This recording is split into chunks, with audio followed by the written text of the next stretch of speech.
Buenas noches con todos. Mi nombre es Yamilet Sánchez y voy a explicar sobre las teorías del aprendizaje. Primero, vamos a empezar con un pequeño concepto sobre qué son las teorías del aprendizaje. Y asimismo, vamos a ver cómo estas nos ayudan a comprender y a mejorar los procesos educativos. También les hablaré de las dos que considero que son las más relevantes para mi práctica docente. Comencemos.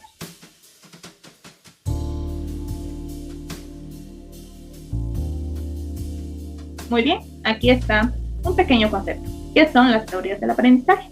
Las teorías del aprendizaje explican cómo las personas adquieren conocimientos y habilidades. ¿Qué queremos decir con eso?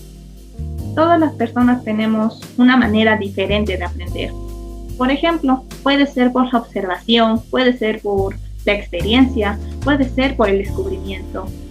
E incluso también aprendemos con nuestros niveles emocionales. Y eso es lo que vamos a ver a continuación, ya que estas teorías topan estas mismas características. Vamos a ver la primera. El conductismo. El conductismo explica el aprendizaje como cambios en el comportamiento por estímulos y respuestas. Esto como tal se enfoca en los comportamientos observables. Según esta teoría, aprendemos a través de estímulos y respuestas. También hay que recalcar que los refuerzos positivos y negativos juegan un papel muy fundamental para moldear el comportamiento. Por ello existe también lo que son los premios o los castigos, como nosotros lo decimos.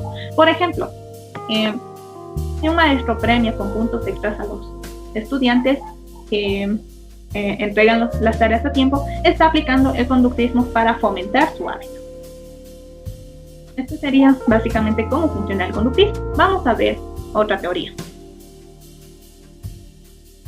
El tradicionalismo. El tradicionalismo enfoca el aprendizaje en la enseñanza directa, memorización, disciplina, priorizando el rol del maestro como autoridad. Como podemos ver, el tradicionalismo no es un enfoque que prioriza la enseñanza por experiencias o algo por el estilo, no, sino que prioriza la enseñanza directa de la memorización, depende únicamente de la memorización. El maestro tiene un rol central como una autoridad y los estudiantes como receptores pasivos del conocimiento. Por ello, esta teoría fue ocupada hace muchos años atrás, pero aún se le sigue ocupando. No quiere decir que sea del todo mala. Vamos a ver un ejemplo. En una clase donde el maestro dicta, digamos, una lección, los estudiantes toman apuntes para repetir el contenido en un examen. Y en esto aplica la teoría, porque los estudiantes están aplicando la memorización para saber, o mejor dicho, aprender qué es lo que va a venir en el examen. Vamos a ver el siguiente.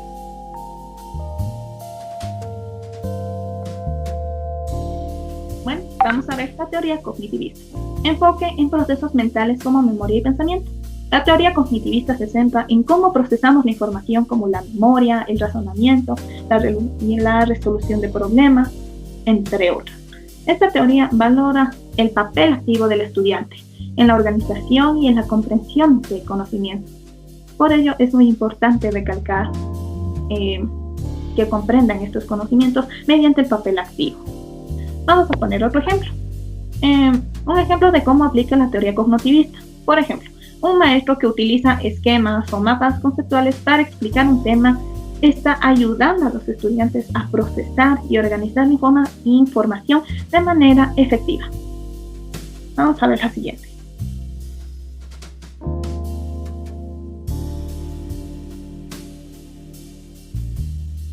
Bueno, vamos a ver otra de las teorías que es igual de aceptada. La teoría sociocultural. Aprendizaje mediante interacción social y contexto cultural. ¿Qué queremos decir con esto? Que esta teoría, antes que nada, hay que hacer énfasis de que esta teoría fue propuesta por Lev Vygotsky, que en sus estudios destaca que el aprendizaje ocurre a través de la interacción social y en un contexto cultural. Se enfoca en el papel de los mediadores como maestros o compañeros más experimentados. Porque como sabemos, los seres humanos somos de por sí seres sociales. Y una manera de que podemos aprender mejor es estando con otros compañeros, otras personas que nos pueden ayudar a aprender. Un ejemplo, en un trabajo grupal, los estudiantes aprenden de unos a otros al compartir ideas para resolver juntos sus problemas. Este es un ejemplo de cómo es que aplica la teoría sociocultural en el ámbito educativo. Sigamos, por favor.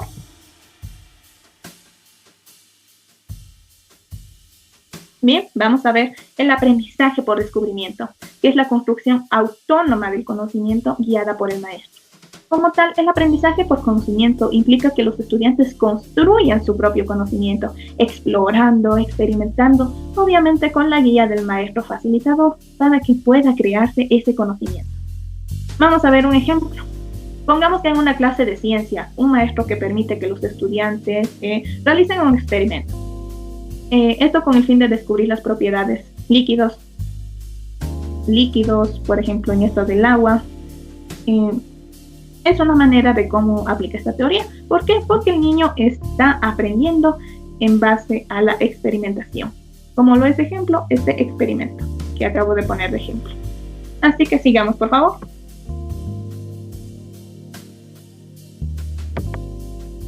Bien, vamos a ver otras teorías del aprendizaje que son igual de aceptadas, que es el aprendizaje social. Según Albert Bandura, aprendemos observando e imitando el comportamiento de otros. Este aprendizaje es influenciado por modelos como maestros, compañeros o figuras públicas.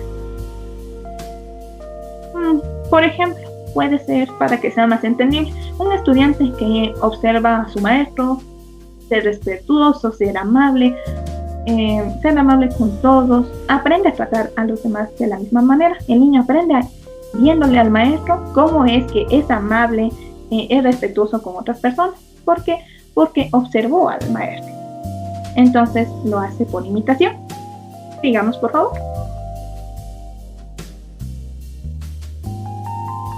Bien, vamos a ver el aprendizaje significativo. Integración de conocimientos nuevos con previos. En esta teoría, como principal representante tenemos a David Ausubel, que propone que el aprendizaje es mucho más efectivo cuando se conecta la nueva información con la información de antes, o sea, digamos así, los conocimientos previos. Esto facilita la comprensión y la retención a largo plazo. Por ejemplo, si al enseñar fracciones, esta se relaciona con el tema del reparto de una pizza, por ejemplo, los estudiantes entenderán el concepto más fácilmente de cómo es que se hacen las fracciones. ¿De acuerdo? Bien, vamos a seguir.